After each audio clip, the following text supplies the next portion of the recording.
Alhamdulillahilladzi nawwir qulubana bi ru'yatillah. Asyhadu an la ilaha illallah wahdahu la syarikalah. Wa asyhadu anna Muhammadan abduhu wa rasuluhu la nabiyya ba'da.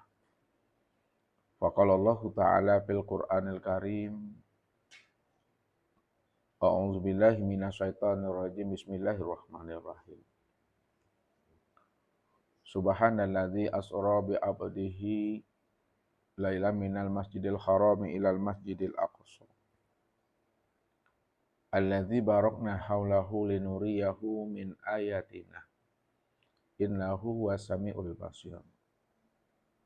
Shadaqallahul azim. Bapak Ibu, saudara-saudara Sohibul Bait, Jamaah Tauhid, keluarga besar, Pak Kid, anak menantu yang dirahmati Allah.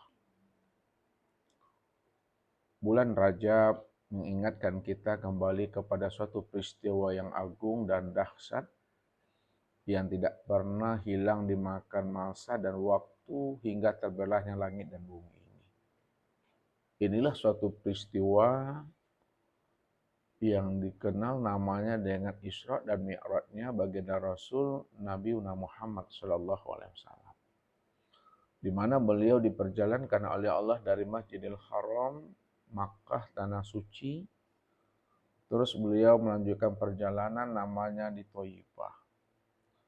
Dari Thaifah beliau melanjutkan perjalanan sampai ke Madian, terus sampai ke Tursina, sampailah beliau ke Bethlehem, lalu barulah sampai beliau di Masjidil Aqsa, Palestina. Disitulah baginda Rasul Nabi Muhammad SAW mengimami sholat para nabi dan para rasul. Jadi ketika itu beliau menjadi imam bagi seluruh nabi dan rasul yang banyaknya 124.000. Setelah beliau mengimami sholat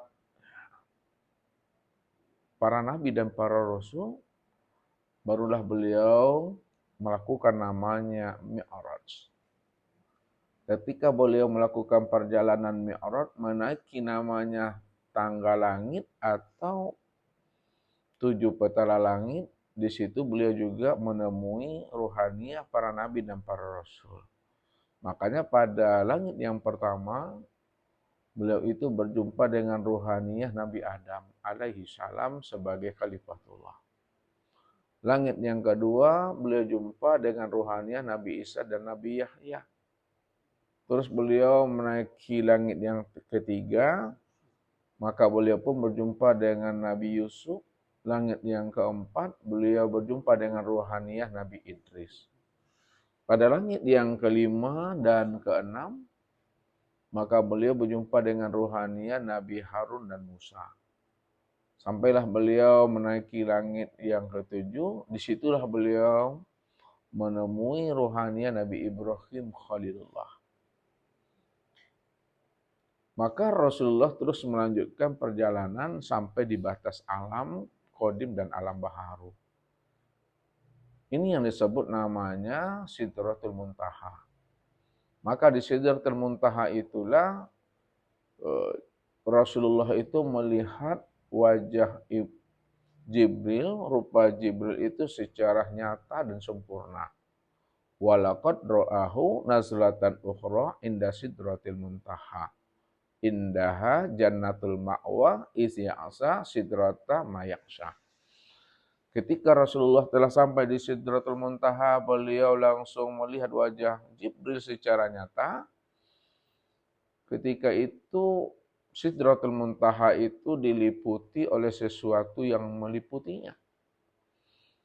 Maka Jibril pun berkata kepada Rasulullah, "Ya Muhammad, aku hanya sanggup menghantarkan perjalananmu pada batas alam ini.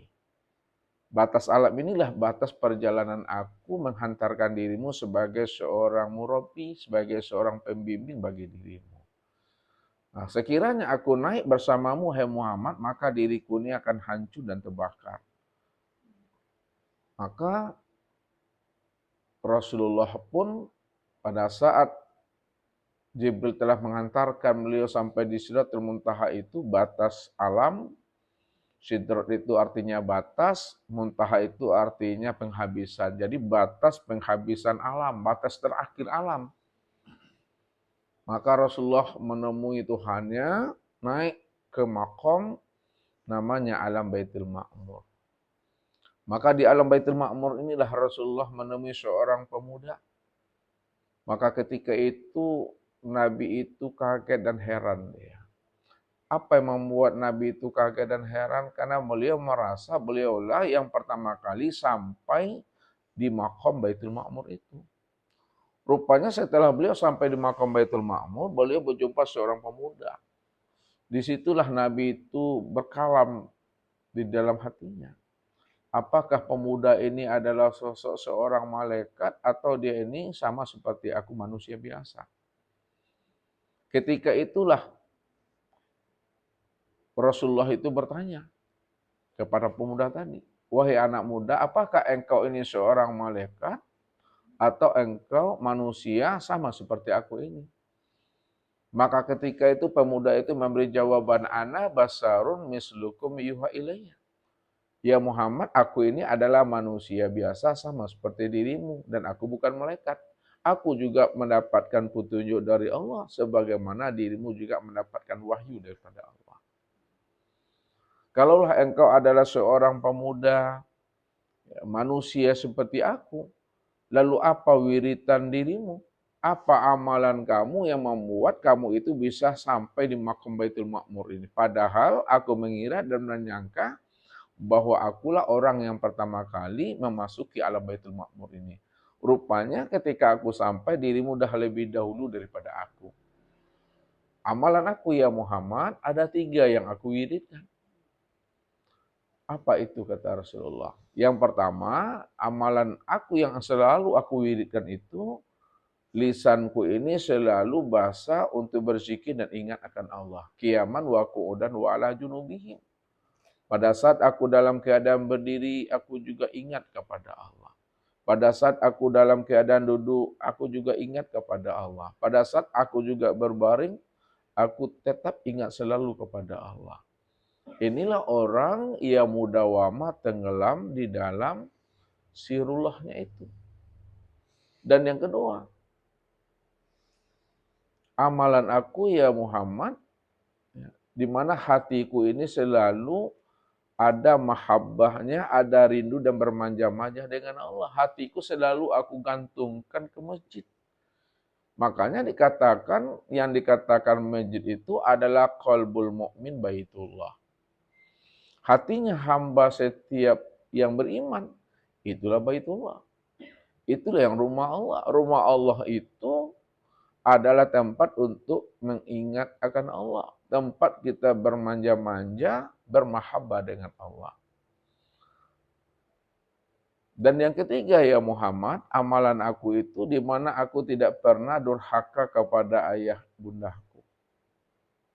Nah, setelah Rasulullah mendapatkan wejangan kabar ya tentang wiritan seorang pemuda yang membuat dirinya sampai pada makom Baitul Ma'mur itu, maka Rasulullah pun menaiki namanya alam al-mala'il a'la. Dari mala'il a'la terus Rasulullah sampailah ke alam raf-raf. Ini yang disebut namanya dengan mustawa. Ya. Di makom itulah Rasulullah pun berliqa, bermusyahadah dan bermuwajahah dengan Tuhannya. Ketika pada makom itu Nabi sudah berliqa, bermusyahadah dan bermuwajahah dengan Tuhan, maka ketika itu Rasulullah pun mengucapkan salam kepada Allah dengan mengucapkan suatu kalimat at-tahiyatul mubarakatus salawatu thayyibatulillah. Maka jawaban Allah kepada Muhammad ketika Muhammad mengucapkan salam ta'zim kepada Allah, maka Allah juga memberi jawaban assalamu alayka ayyuhan nabiyyu wa rahmatullahi wa barakatuh. Lalu dibalas oleh Rasulullah salam Allah itu kepada dirinya dengan mengucapkan assalamu alaina wa ala ibadillahi sholihin. Lalu ketika itulah Rasulullah langsung menjelaskan pengakuan dirinya kepada Allah dengan mengucapkan asyhadu alla ilaha illallah.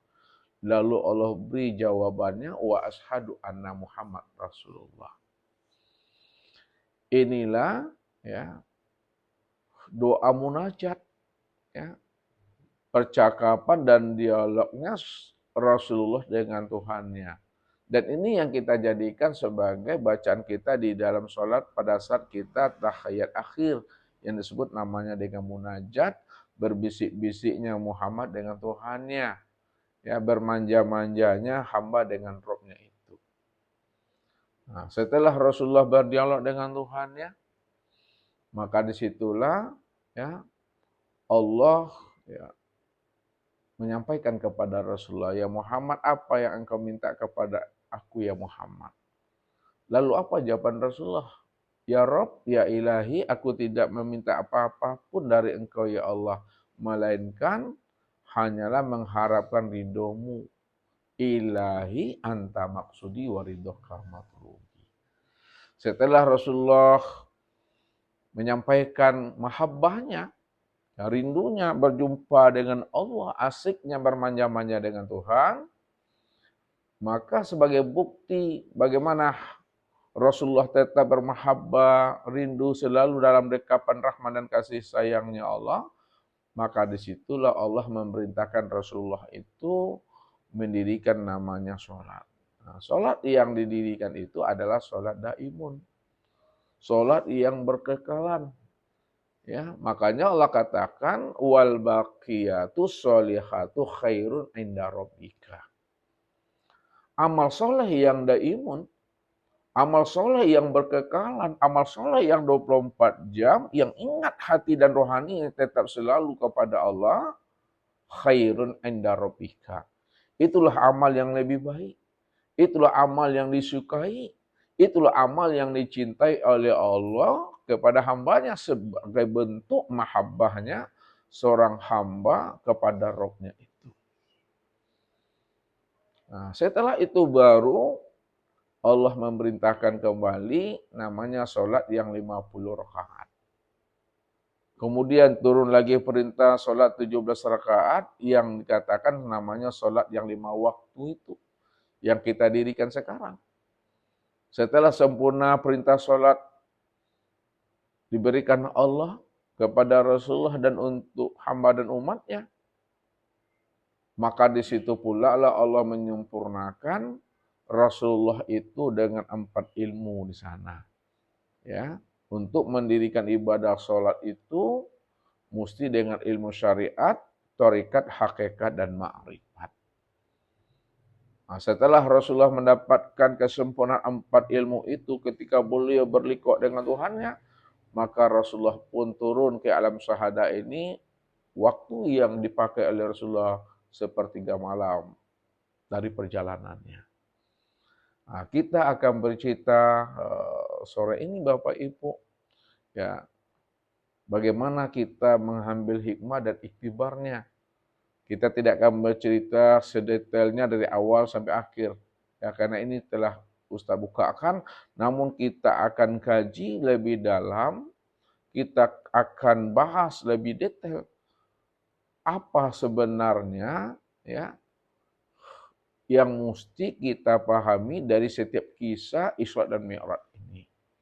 Kenapa? Karena sebelum Nabi itu mendapatkan perintah sholat daimun, sholat yang 50 rakaat, sholat yang 17 rakaat, yang 5 waktu itu, maka proses pertama yang terjadi pada diri Rasulullah itu adalah berliqahnya dengan Tuhan.